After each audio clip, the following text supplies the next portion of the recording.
Hi, thank you so much for joining me for day 26 of Scraptember 2023.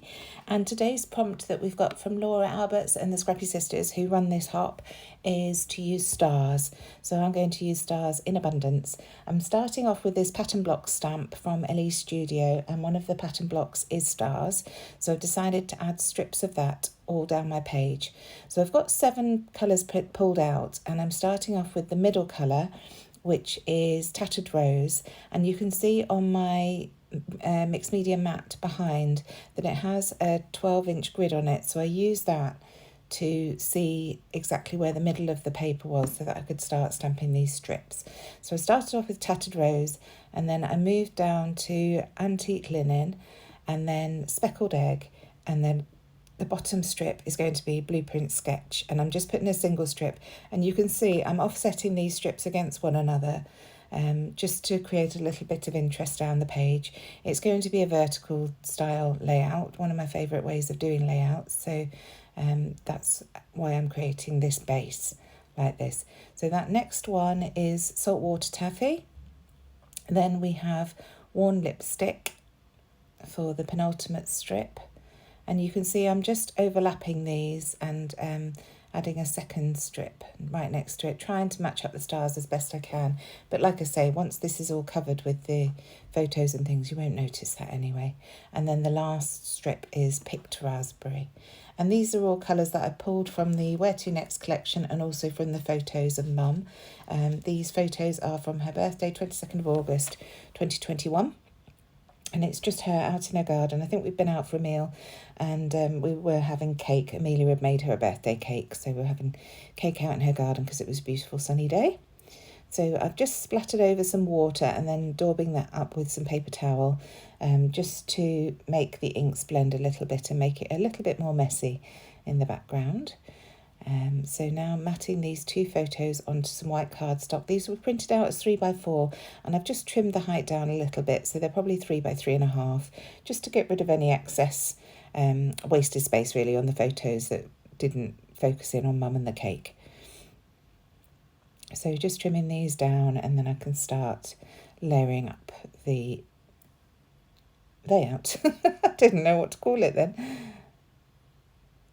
Almost there, just getting that last piece down. And this Tonic Studios trimmer is absolutely brilliant. It's the 8.5-inch guillotine, and you'll have seen, if you've been watching my videos, you'll see me using it all the time. I'm in love.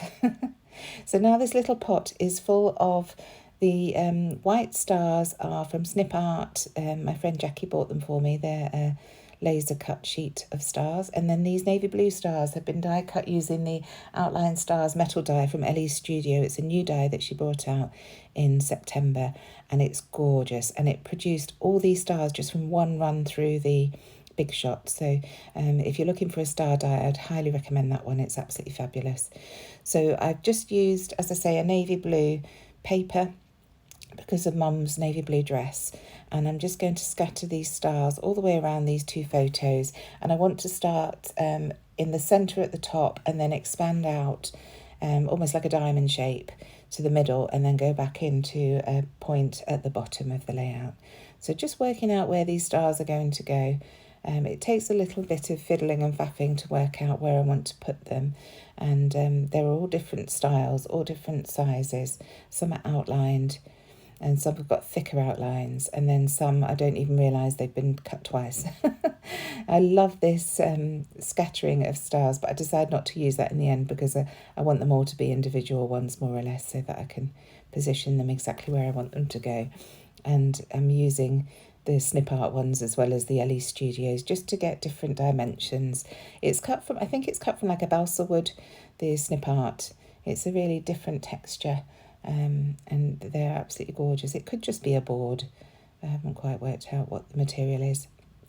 They're a Polish company, and they do some gorgeous die cut pieces. So just continuing to scatter those around. I'm starting to get the shape that I want there.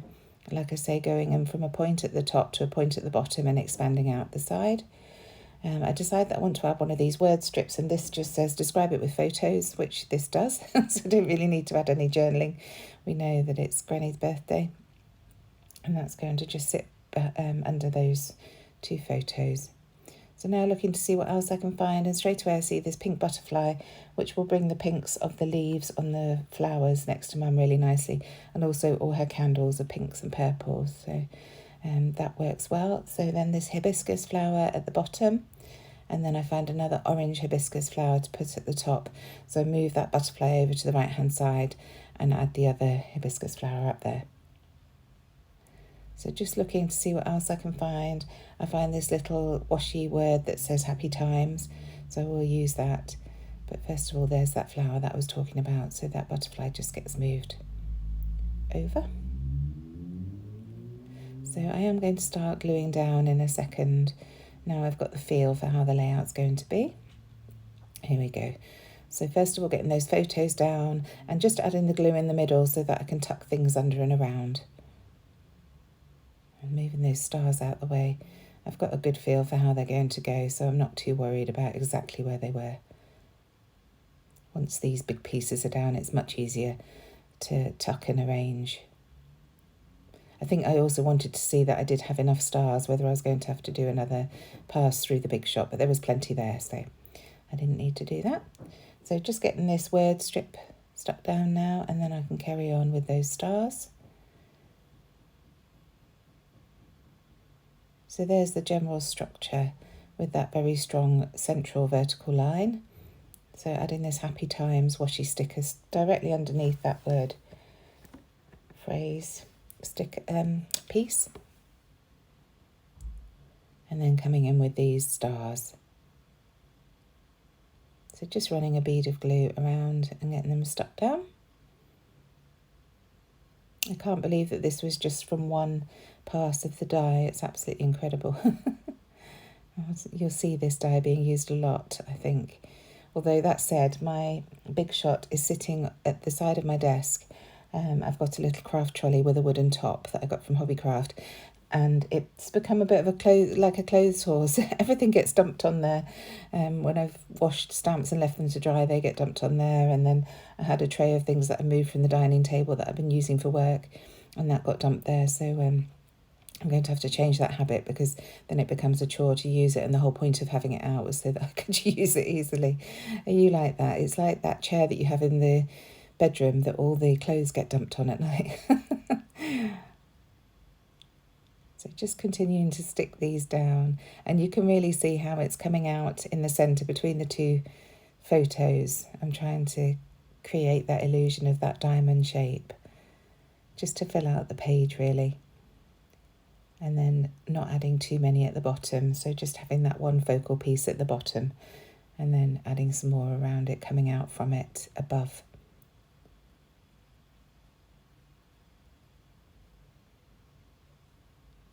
And there are some tiny stars as well that I will get in there. You can see a couple at the top. And then this one I'm just going to overlap over the photo, just trying to make it all as one piece really. So these are those tiny stars that I was talking about.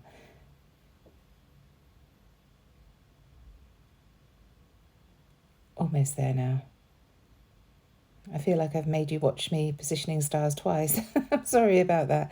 Probably should have cut out all this gluing down, shouldn't I? But because they're going in different positions, and it's good to see how I slowly build it up, looking at areas where there are gaps and filling those gaps in, and just keeping in mind the shape that I want as I go around doing this. And also trying to make sure that there's a good mix of the white Snip Art stars and also the navy blue LE Studio. So this is a sheet of LE Studio acetate star stickers, and I'm just going to bring some more of those in just to fill in some of the gaps. They've got varying sizes. I think there are 3 or 4 sizes on the sheet and varying colours. So I'm focusing in on the oranges, yellows and plenty of blacks. And I think I just bring in 1 green and 1 blue as well on that right hand side there. And now I'm just looking through to see what else I can find in here, looking for my printables.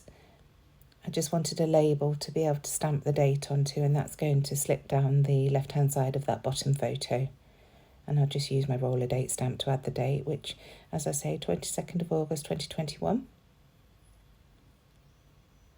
Almost there, just trimming that out. These are printables that we sell at Hey Little Magpie, and it was the sheet that I created to coordinate with Where To Next, so it's the same colours that Vicky's used in her collection. And then just gluing that down, as I say, just slipping it under that photo on the left-hand side there. And we're nearly done now. I just wanted to add a title, so I'm going to add Happy Birthday Granny. So I've chosen the happy word from the puffy stickers, the puffy titles, and then I'm going to use my Florence alphabets from Bella Boulevard to put birthday and granny down, and I'll use different colours just to distinguish between the different words. So I use the navy blue, I think, is it called blueberry? And then the yellow, which is bell pepper for granny. So there's the happy down, using my T-square ruler just to check that it is straight, because it's a very blocky font, and I think it would have, unless you're intending to do it wonky, it would have looked a bit odd if it wasn't absolutely straight. So then using my ruler just as a guideline for my Florence alphabets, I want them to go up and down a little bit because they are different sizes. So just having that as a guide so that I don't go off on an angle. And then using a couple of those little heart stickers that they have on the Florence alphabet sheets just to finish that off, one in the navy and one in the yellow. And now I'm going to cover my photos so that I can add my gold splatters. And that's the layout done. No journaling on this one because it didn't need any journaling. It says what it was. And that's it. Thank you so much for joining me. Please do check the description box down below for the playlist of everybody else joining in on this hop. And other than that, I shall see you tomorrow for day 27. Thanks again. Bye.